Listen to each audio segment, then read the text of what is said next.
Okay. Hi, welcome back to A Cat's Life.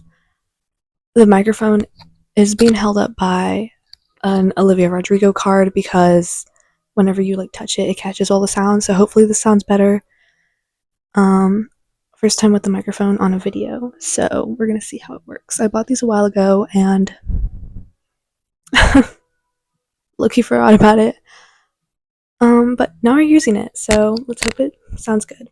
January 21st, and I am making my 2024 book wrapped. Yeah, a little late. I'm sorry, guys. Here, wait, I'm gonna show you guys my little book stack.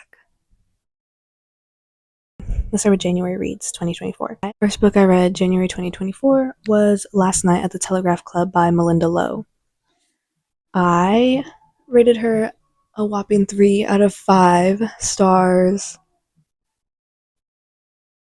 I think it was a great book on LGBTQ plus romance, really wonderful story. It was cute. I just don't think it was the most, sorry, my cat. It's the most memorable book. It did a good job. I enjoyed my time reading it. I really liked the culture and just explaining everything. I recommend go ahead and read it. It's Chinese American teenage romance in the 50s in New York City, and it just explores a lot, and it didn't stick with me. That's okay. Yeah. Second book, Shugibane. I actually did not finish it. I just did that. I did a little click on Goodreads, but did not finish it. I didn't even get halfway. Shugibane follows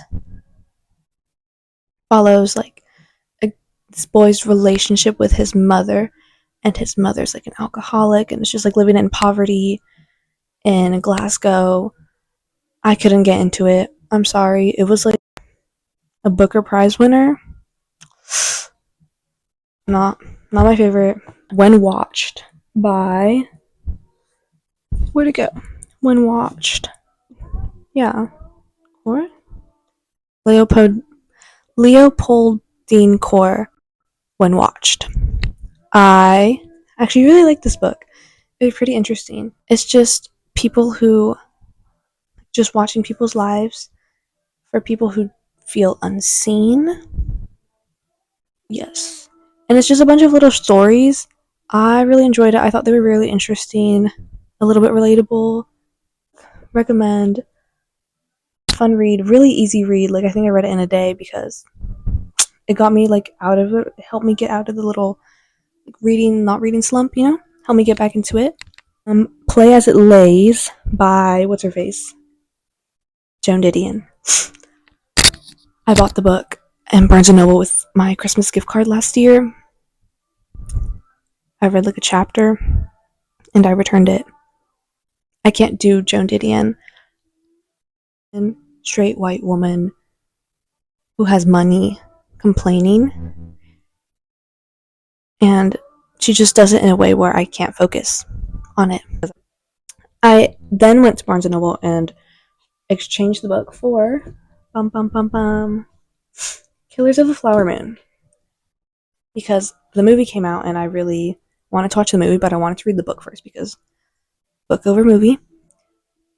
Really great storytelling, the research that went into this, incredible. Storytelling, the research that went into this, incredible. This book follows Osage murder in Oklahoma, which is the Osage is a Native American tribe. Crazy stuff. White people are crazy. Weirdly enough, this book kind of pushed me more into history than I already was, and I think that kind of was the I like history. I like reading historical stuff and mini stuff that people don't focus on. So that was really fun. Really great book. Okay. March. We start off strong with Banana Yoshimoto's Kitchen. Really great read. Made me buy 2 more of her books because she's just that good. Just follows handling grief, love, life, and like all through being in the power of the kitchen and the house, like the connecting with people. Really great book. Also really quick read. If you want to get out of reading slump, highly recommend this one. Loved it. No complaints. Right after that, we follow up with none other than Miss Toni Morrison's Beloved. Great book.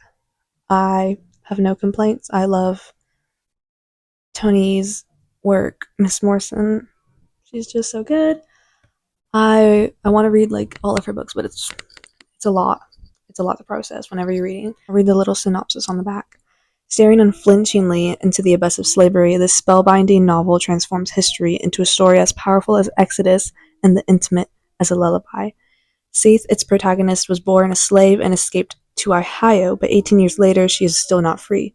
She has too many memories of Sweet Home, the beautiful farm where so many hideous things happened, and Seith's new home is haunted by the ghost of her baby who died, nameless, and whose tombstone is engraved with a single word: Beloved.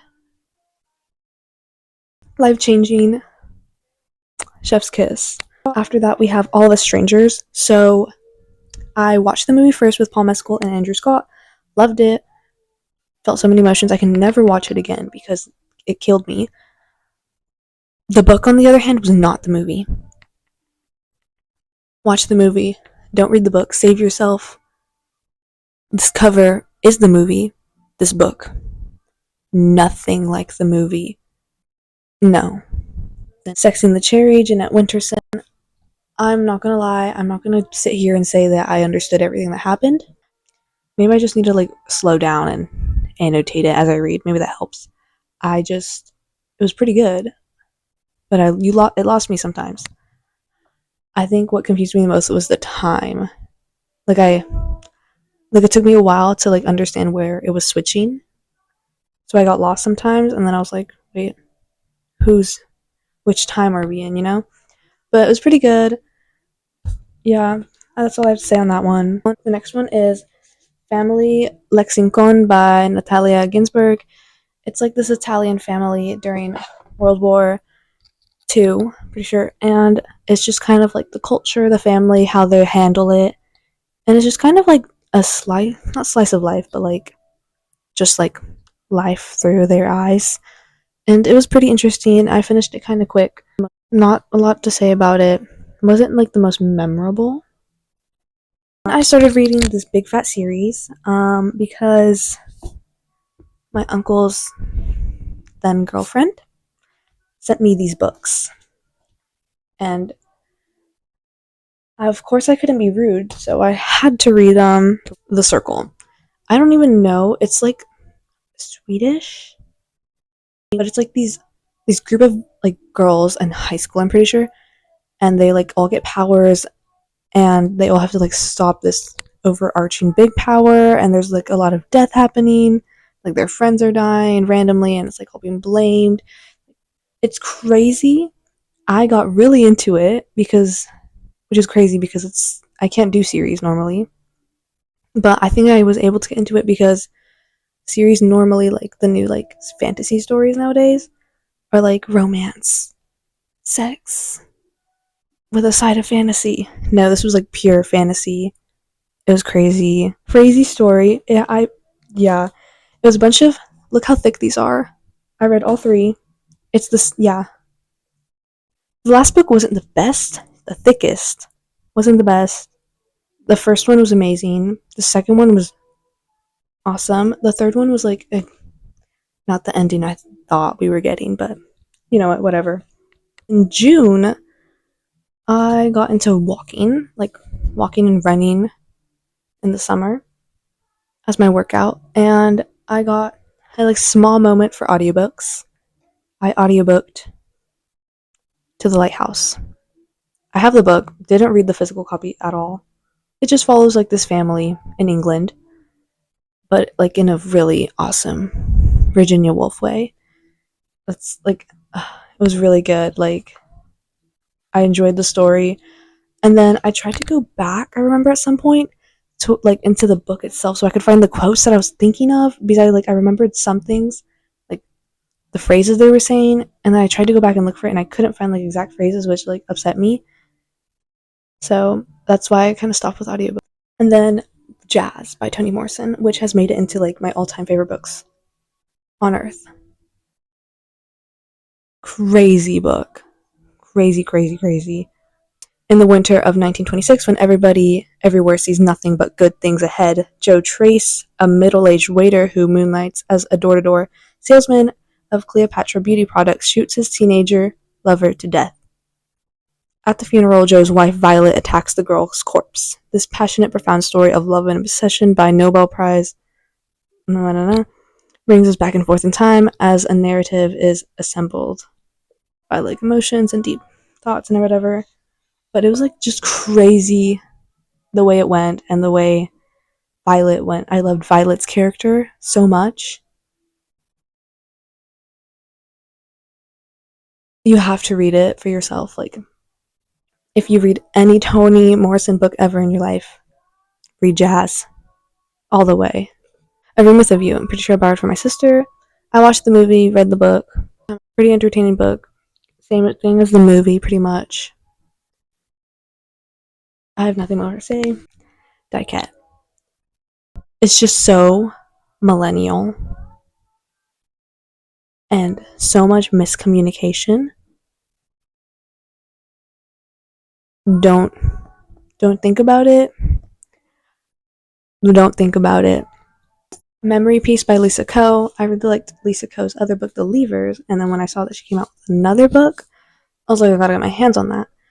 It's split into 3 parts, but I really like the first part the most, and then like which is the memory piece.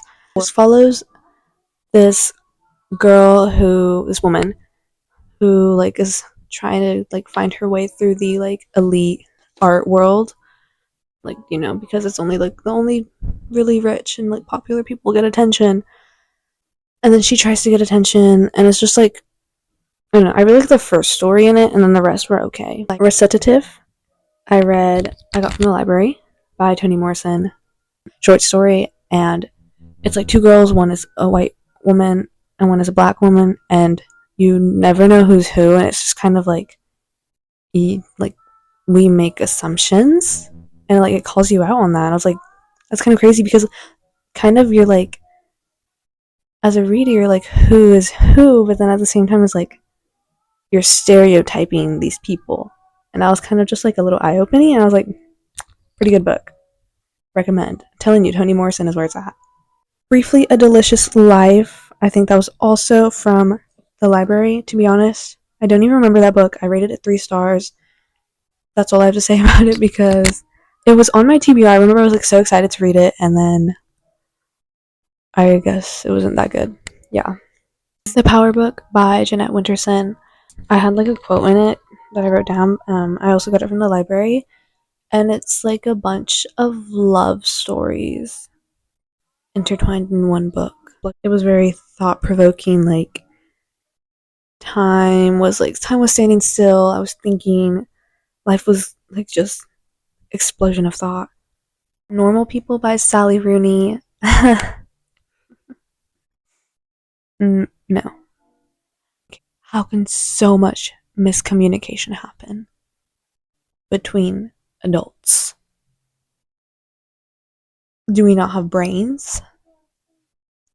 Like, it's crazy. Bluets by Maggie Nelson.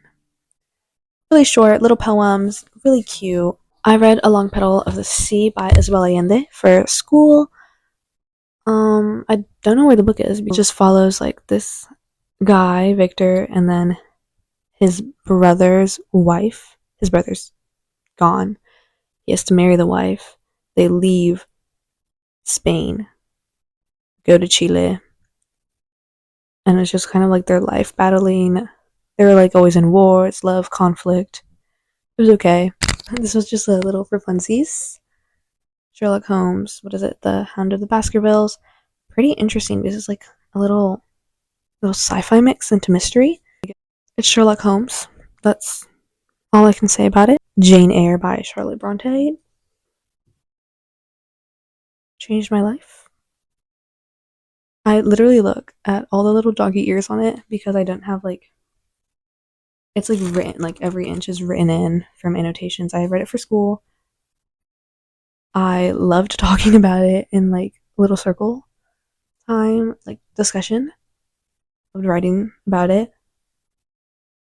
Everyone should read Jane Eyre at least once in their life. A Wizard of Earthsea by Ursula K. Le Guin. It was a really entertaining read. It's a little series. I have only read the one. Yeah, but really entertaining. Really like if you like little like fantasy, I would suggest. It was really good. My sister really likes her writing, so then I think this is my last book, The Handmaid's Tale by Margaret Atwood.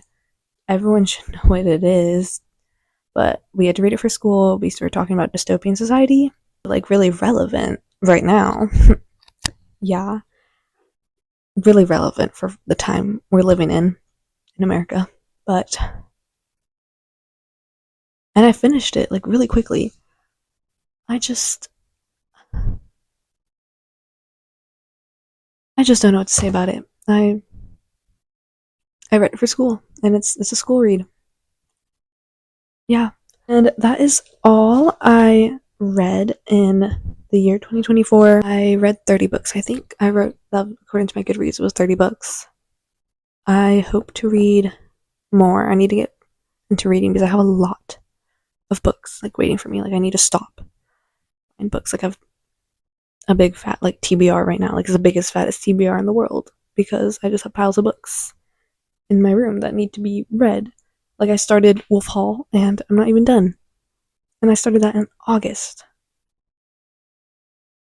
Whoopsie. I hope you enjoyed. Stay in tune, stay watching, stay ready for more videos to come. Bye.